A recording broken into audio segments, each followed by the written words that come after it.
ये धर्म है या अधर्म? महाकालीच्या टीझरमध्ये हा प्रश्न विचारतानाचा अक्षय खन्नाचा आवाज कानावर पडतो आणि या कमबॅक किंगची डायलॉग डिलिव्हरी चर्चेत येते. खरजातला आवाज, ती शांत पॉज घेऊन बोलण्याची पद्धत आणि मग स्क्रीनवर दिसतात दैत्यगुरु शुक्राचार्य. अक्षय खन्ना पहिल्या लुकमध्येच हवा करून जातो. केस, दाढी, भस्म, गंध आणि ॲग्रेशन सगळं काही ऑन पॉइंट. पण महाकालीच्या टीझरमध्ये आणखी एक व्यक्ती दिसते. आता हेच कॅरेक्टर हनुमान पिक्चरमध्ये विभीषणाच्या भूमिकेत आहे आणि महाकाली पिक्चर हनुमान युनिव्हर्सचा भाग आहे. पण शुक्राचार्यांचं विभीषणाशी आणि पर्यायाने रावणाशी काय कनेक्शन आहे? मुळात ऋषींचा मुलगा असुरांचा गुरु कसा झाला आणि बळी, रावण अशा असुर राजांशी काय कनेक्शन लागलं? गोष्ट पुराणातली आहे, पण मोठ्या स्क्रीनवर येण्याआधी गोष्ट आहे काय हे समजून घ्यायला हवं, म्हणजे पीक डिटेलिंग लक्षात येईल. नमस्कार, मी चिन्मय आणि तुम्ही पाहताय बोलभिडू. भारतीय पुराणांनुसार सप्तर्षींपैकी एक असलेल्या भृग ऋषींचा पुत्र उष्णा पुढे जाऊन शुक्राचार्य बनले. अंगिरस ऋषींचा शिष्य. अंगिरस ऋषींकडे शिक्षण घेत असताना शुक्राचार्यांचा एक सहकारी होता, बृहस्पती. दोघंही एकत्र शिकले, वेगवेगळ्या विद्या अंगीकारल्या, पण या दोघांमध्ये स्पर्धा होती. त्यातही बृहस्पती हे अंगिरस ऋषींचे पुत्र.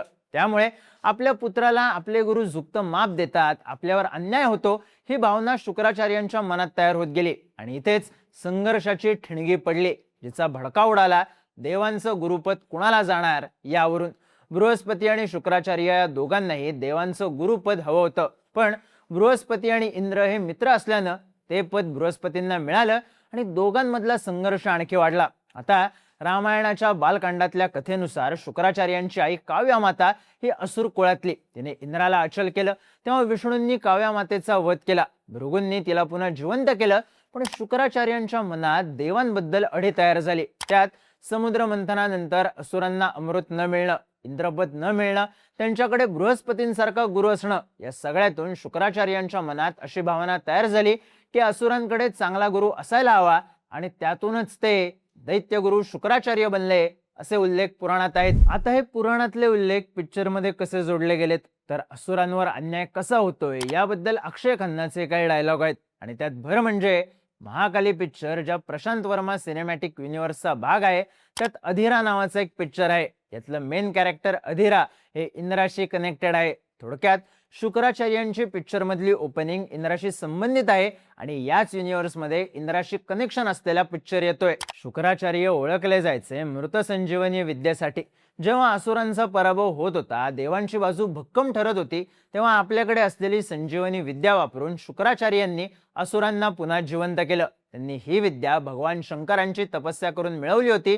पुराणांमध्ये असे उल्लेख आहेत की मृत संजीवनी विद्या मिळवण्यासाठी शुक्राचार्यांनी अनेक वर्ष तपस्या केली. यावेळी इंद्राने त्यांची तपस्या भंग करण्याचे अनेक प्रयत्न केले.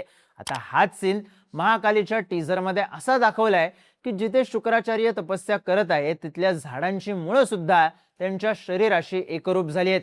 पीक डिटेलिंग इथं आहे आणि ज्या समुद्र मंथनाचा उल्लेख डायलॉग मध्ये आहे, त्याचं चित्र मागच्या भिंतीवर असण्यातही. आता मूळ विषय म्हणजे शुक्राचार्य आणि बळीराजाची गोष्ट. बळीराजा महापराक्रमी, त्याने इंद्राचा पराभव केला आणि इंद्राचं स्वर्ग राज्य आपल्या ताब्यात घेतलं. या सगळ्यात बळीराजाचे गुरु होते शुक्राचार्य.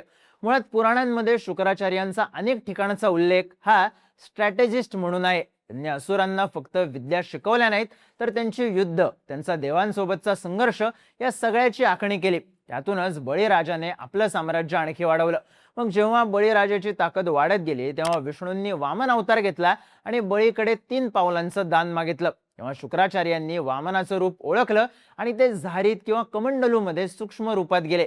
तेव्हा पाणी येण्यासाठी काडी आत टाकण्यात आली आणि त्यामुळे शुक्राचार्यांचा डोळा निकामी झाला, अशी पुराण कथा आहे. तोच संदर्भ महाकालीमध्ये दिसलाय अक्षय खन्नाच्या डोळ्यांमधून. महाकालीच्या टीझरमध्ये एका ठिकाणी विभीषण दिसतो. याच युनिव्हर्सच्या हनुमान पिक्चरमध्ये सुपर पॉवर मिळालेल्या हिरोला आपल्या ताकदीची जाणीव करून देणारा विभीषणच असतो. पण वाल्मिकी रामायणात कुठेच शुक्राचार्य हे रावणाचे गुरु आहेत असे उल्लेख आढळत नाहीत. मग विभीषण कसा काय दिसतो? तर रामायण परंपरा आणि काही पौराणिक कथांमध्ये शुक्राचार्यांचा रावणाच्या दरबाराशी, राक्षसांच्या यज्ञ विधींशी किंवा नीतीशी संबंध जोडला जातो. त्यांनी रावणाला कुठली विद्या शिकवली नसली तरी त्यांनी त्याच्या मुलासाठी काही यज्ञ केल्याचं, ते मेघनाथचे गुरु असल्याचं सांगण्यात येतं. पण याचा पिक्चरशी काय संबंध? तर रावणाचा मुलगा मेघनाद, त्याचं दुसरं नाव इंद्रजित. त्याला हे नाव कसं मिळालं तर त्याने इंद्राचा पराभव केला होता. उत्तरकांडानुसार शुक्राचार्यांनीच मेघनाथला महत्वाच्या विद्या शिकवल्या. त्यातून तो ताकदीचा योद्धा झाला आणि त्यानंतर त्याने इंद्राचा पराभव केला. म्हणजे इथेही अप्रत्यक्ष शुक्राचार्य विरुद्ध इंद्र असा कॉन्फ्लिक्ट आहे आणि त्यामुळेच प्रशांत वर्मा काहीतरी मोठं प्लॅनिंग करतोय हे लक्षात येतं. शेवटचा मुद्दा अर्थात रक्तबीजचा. पुराणांनुसार रक्तबीजला भगवान शंकरांकडून वरदान मिळालं होतं. त्यानुसार त्याच्या रक्ताच्या प्रत्येक थेंबातून एक नवीन राक्षस जन्माला येऊ शकत होता. त्यामुळे त्याला जखमी करणं हा पर्याय नव्हता. मग महाकालीने त्याचा वध केला. त्याच्या रक्ताचा प्रत्येक थेंब गिळला, जमिनीवर पडू दिला नाही. लढाई होती ती महाकाली विरुद्ध रक्तबीज अशी. आता रक्तबीजाचा शुक्राचार्यांशी थेट संबंध नाही, पण दोघांचा सामना देवांशी झाला. रक्तबीज हा सुद्धा असुर. त्यामुळे आता सिनेमॅटिक लिबर्टी घेऊन रक्तबीज आणि शुक्राचार्य यांचं कनेक्शन दाखवलं जाऊ शकतं. पण मूळ विषय हा आहे की हा पिक्चर महाकाली नावाने आहे. या पिक्चर मध्ये मेन कॅरेक्टर भूमी शेट्टी आहे, जी महा नावाची भूमिका करते. त्यामुळे चर्चेत अक्षय खन्ना असला तरी हनुमान पिक्चर सारखी स्टोरी असली तरी यात महाच्या कॅरेक्टरला दैवी शक्ती मिळतील आणि तिचा सामना मॉडर्न डे विलनशी होऊ शकतो अशी थेअरी आहे. पण या सगळ्याचा मास्टरमाइंड असलेल्या प्रशांत वर्माचं प्लॅनिंग डीप आहे. तो एकाच वेळी भारतीय पुराणांमधली अनेक कॅरेक्टर्स पिक्चर मध्ये आणतोय, पण सगळ्याचं कनेक्शन आजच्या युगात घडत असलेल्या घटनांशी ठेवलंय. त्यात तो हे सगळं गणित 30 ते 50 कोटी रुपये पर पिक्चर अशा बजेटमध्ये लावतोय.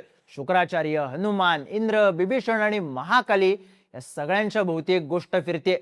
प्रशांत वर्माच्या शब्दात हा अखंड भारताचा इतिहास आहे, पण हा दाखवण्यासाठी त्याने युनिव्हर्स आखलंय. भारतीय फिल्म इंडस्ट्रीमध्ये मॅडडॉगचं हॉरर युनिव्हर्स, सध्या फारसं चर्चेत नसलेलं लोकेश सिनेमॅटिक युनिव्हर्स हे यशस्वी प्रयोग झाले.